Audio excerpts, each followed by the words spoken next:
Welcome to the New York Professional Spotlight. Host Roman Kirzhner sits down with successful professionals from across New York to uncover the stories, strategies, and expertise behind their achievements. Good morning, everyone. Welcome to the show. Today's our guest is highly respected New York professional Cristina Contreras. She's a Chief Executive Officer in New York City Health and Hospital Metropolitan. Welcome to the show. No, it's not Metropolitan. I'm sorry. Lincoln Hospital. Yeah, I'm sorry. My mistake. No problem. Welcome to the show. Happy to have you here. And the question is, can you give us a quick snapshot of your professional practices and businesses today? Oh, absolutely. Thank you. First of all, thank you for having me in this show. I really appreciate it, Roman, for giving me this platform. In general, currently I'm the CEO of NYC Health Hospitals. Lincoln is a trauma center, one of the busiest trauma centers in the United States. We are located in the South Bronx. I've been here for 22 months in this position at this hospital, but I've been part of the Health and Hospital family for over 31 years.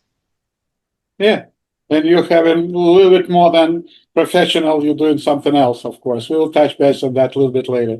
Of course. Yeah, and also so many successful professional in your career. Can you tell us what sets you apart and what comes naturally to you than other people find challenging?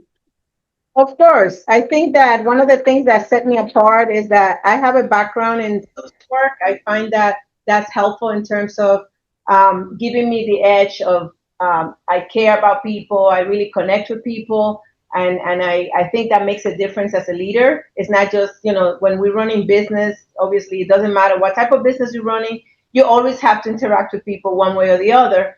I happen to be in healthcare as a profession, so obviously everything we do, not only interacting with the staff, with the community, with the patients, but we are very obviously responsible for patients' outcomes. I find that my edge, my difference is that the strength is that I do care about people and I connect very well with them. So I understand their perspective. Obviously, I've been in this healthcare industry for many, many years. So I basically have done it all in the hospital setting. So that helps me also to understand the perspective of the patient. Absolutely, obviously, and patients and employees, that it's all about trust after all. If people, without trust and experience, and experience comes with the knowledge and patient and all that, it doesn't work, and especially in your business. It's a people business. It's a people business. Absolutely. Yeah. If someone wants to become better in what they do, what kind of advice can you give them? Well, I got to be honest with you. The first thing is, if you want to become better, you always have to focus. You always have to have a goal. You have to have a plan. We always give 100% in everything that we do or more. It doesn't matter what type of position you are now or what type of job you have. We don't always have the advantage of do what we love. Sometimes it's a journey, right? I'm blessed because I'm happy that what I do is something that makes me feel fulfillment. I love what I do. But for someone that is in the process and is in the journey, I think they really need to have a goal. Even if it's short-term goal, long-term goal, we need to know where we're heading. Otherwise, you're not going to get there. You need to have a plan, taking steps towards that goal. That's very important. You need to be focused. Sometimes we get distracted with a lot of different things or opinions or people's recommendations. But you have to focus on what you want to do, what are the steps that you need to do to get there, and work towards that goal. And when I say distraction, it could be distraction from a lot of different aspects. It could be distraction from people telling you, trying to persuade you to do other things or try to discourage you from doing what you have to do. We need to make sure that it's something that we really want, so we can be focused and stay, on track, basically. Yeah, absolutely. And you're taking care of most precious part of the life, the health of the people, and that obviously that's more important than anything. I always keep saying that because at the end of the day, I know people care about money, we care about accomplishments, we care about family, we care about everything. but our health really has to be in the forefront of everything, because you can't do all those things unless you're healthy and unless we feel healthy, right? When we have a cold, we feel horrible. We feel, we have body aches, we have fever, we don't want to eat, we feel the worst. Meanwhile, it doesn't matter how much money we have, it doesn't matter who's there, who's that, the focus, all the distractions, all the other necessities. When we don't feel healthy, nothing matters. And that's the reality. That's why we need to make sure we take care of our health. Yeah, a lot of people, unfortunately, they don't care about their health. They care more about job that they do, and they feel that they dedicated to that. But after all, if you see, And the reality is, the job's gonna stay. If you're not there, they're gonna find somebody else to do the work for you. it's no such thing like not replaceable. You're not been replaced yet. That's it. I'm the CEO, and I'm telling you, I could be replaced tomorrow. I mean, is this a reality of the business, right? Yeah, absolutely. And after all, The best, but at the end of the day, they have to. If they have to run the hospital, they have to run the hospital, whether I'm here or not. yeah, and if they're working, they don't care about job. They have to be in the hospital after all, right? Absolutely. And it's obviously since we're touching base on people's connection and people's life in your business, it's in your long years of doing that professionally. What is the biggest challenge that you faced in your career, and what did you learn from that? Wow, there's so many challenges, woman. How much time do we have?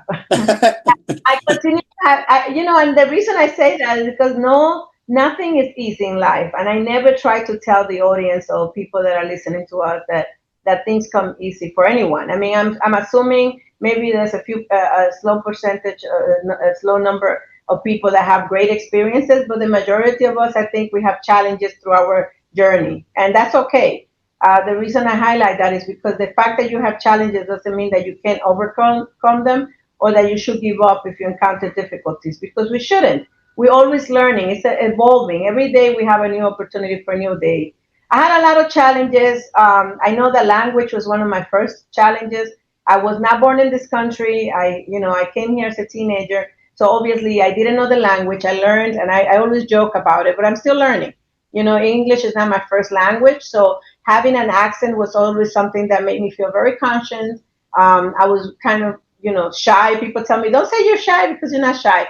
I was shy, so I was trying to avoid any kind of public, speaking or forums. But it's hard to be in leadership position and not be able to advocate, not be able to represent your team, not being able to share ideas eloquently, and obviously making sure that the team understand what the vision is and engage everyone. So language is something that I had to overcome, and I continue to do that. It's not something that I say, oh, I reach, I'm done. I speak great English and I'm here. No, it's a challenge, but it doesn't stop me from doing what I have to do. Obviously, being a woman in this position, I always say that, I'm part of a minority of 5% women nationally in this kind of role. And I'm in the 2% of being Latina, Black woman in this position. So being in the C-suite, and I carry that with a lot of responsibility, because even though it was a challenge and it continued to be very difficult, because we had to continue to prove ourselves. We had to continue to prove that we belong here. It's constantly a challenge because most people don't feel comfortable with women like me in these roles. And that's something that continues to be a challenge. But it doesn't make me feel that I should give up. On the contrary, I think that it gives me strength to continue to work towards, continue to prove that I belong here. And it's, one of those things that you overcome. I'm on many other challenges, so we don't have 3 hours to talk about it, but the main message is for people to know not to give up. And that you're always going to encounter challenges. You're always going to encounter difficulty. You should draw from that and make you stronger, and understand that it's going to be more rewarding when you reach your goals, because you have to go through challenges, and it's okay. Yeah, absolutely. And I can relate to this particular challenge that you have as a language, as a second language. My English is not my first language, as you can hear, but Exactly. That's what we are doing, and it helps us to overcome, because we have nothing to lose. Tell me about it. At least we know several languages, right? Yeah, and it's good for people to know. I just learned somewhere that people who know more than one language have better health in the brain. I heard the same thing too, and then it's a positive. Yeah. And the reality is that a lot of people judge. We can't help that. People judge sometimes when you're not, English is not your first language. They make assumptions about our level of intelligence, and they Yeah. shouldn't. Yeah. It's okay. It's okay, but I'm just saying they shouldn't. It's a typical New York, actually. Yeah, You don't find too many New Yorkers who was born here in New York. So we're and, all New and Yorkers. most of us speak several languages. It is what it is. This is what is it? The melting pot. Everybody Absolutely. is represented. Absolutely. If you want to, can you share your experiences of social services that because I know that you're doing a lot on the side of the job. Of course, yeah. You mean my experience from the beginning as a social worker? No, no, as your service to the community, maybe. What you Oh, did. okay. Yeah, obviously my background started as a social worker. I do have a master's degree in public administration and a master's degree in social work. I transitioned from being social worker, working directly with individuals, patients, doing outreach to administration, which I love. I think it's better to, instead of interacting with one person, helping one person, I'm able now to help groups, community, and that makes me feel that I'm adding more value to everything that I do. And now like you said, I'm not only the CEO of this wonderful hospital, I'm also involved in community work. Like I belong to an association called RAIN, which is very much involved with seniors and understanding that I guess the care that they need, quality of the resources that are there, policies that impact us as seniors in the future. Because obviously, even though I don't want to acknowledge my age, it's something that is concerning to me because we need to make sure that we're taking care of our elders and making sure that as a community we are responsible for what we do for the seniors. I'm also part of 100 Hispanic Women. It's an organization, a national organization that cares about scholarship for women. And there's different chapters. There's one in the Bronx, there's one in New Jersey, one in Long Island. So this is the one that I belong to, the national chapter, and I'm very proud of that because I love to promote what we do as women, and also promote and encourage, motivate women to basically be professionals and be a better version of themselves. So I'm very much involved with that. I was recently part of an organization that had to do with the research and for Alzheimer's disease. I'm no longer part of that, but I continue to support the cause and the mission because it's something that I believe on. I'm also recently joining the Lehman College board of directors. So I'm very proud of that. We haven't had the announcement yet, but I'm very proud of doing that because I went to Lehman from my undergrads and I continue to have partnership with them and help them. And I find that that's helping the community, helping, something that I was part of and that was very instrumental in my life at the beginning of my career. And what else I'm part of? I'm also part of the National Dominican Day Parade. I was their president for 4 years. I just transitioned. They have a new president, but I'm in the assessment, consulting, advisor role. So I continue to be part of the board, but I'm just transitioning. Very excited, and I'm also co-chair of Dominicans in the Hills, which is in Washington D.C. I'm It on sounds, other.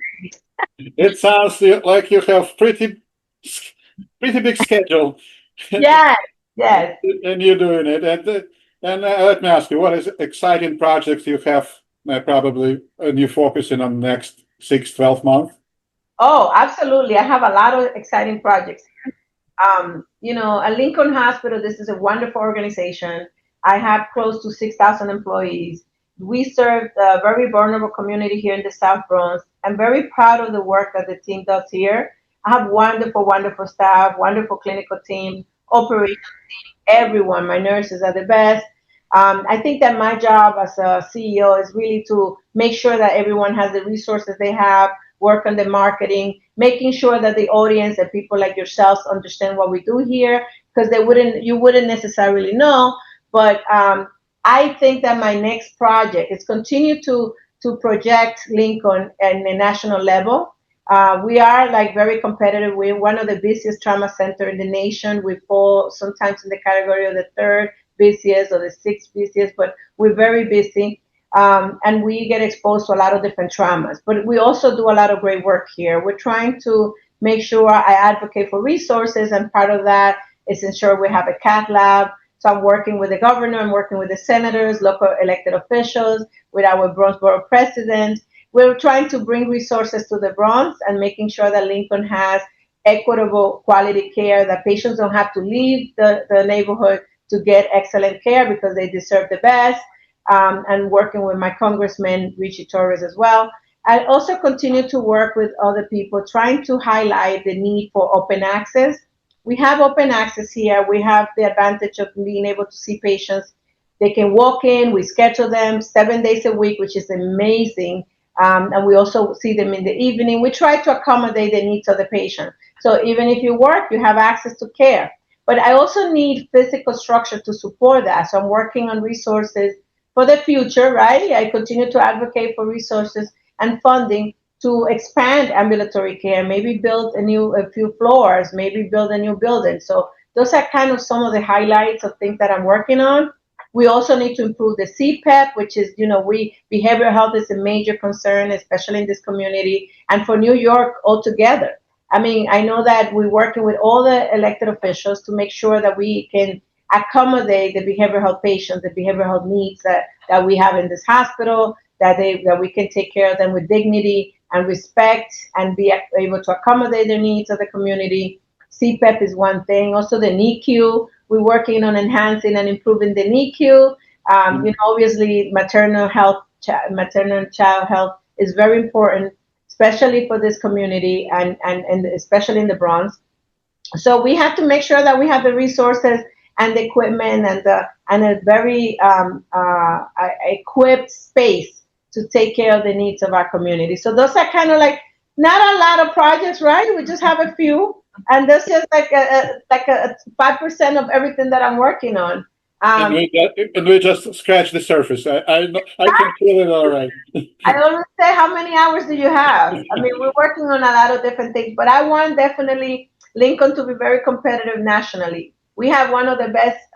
We have a lot of the indicators of the HCAP scores that are like kind of the best nationally, compared nationally, which is great. That's a reflection of the experience that we give the patients when they come in, the effort that is put into the team, the clinical care. So, and that speaks for itself because that's coming from the patients. Yeah. Congratulations, Cristina. Congratulations on how things are going with your career. I just want to switch it a little bit. Now, many professionals, like in your field, many young professionals, many people who are working for a long time, they're doing really well financially. But if they will stop working, the income slows down and maybe even dries up. Some of the professionals looking towards another type of future when they want to keep the same level of work, but they don't want to work so hard. Some of them looking for great income outside of the work through like things like stocks, bonds, cryptocurrency, very popular.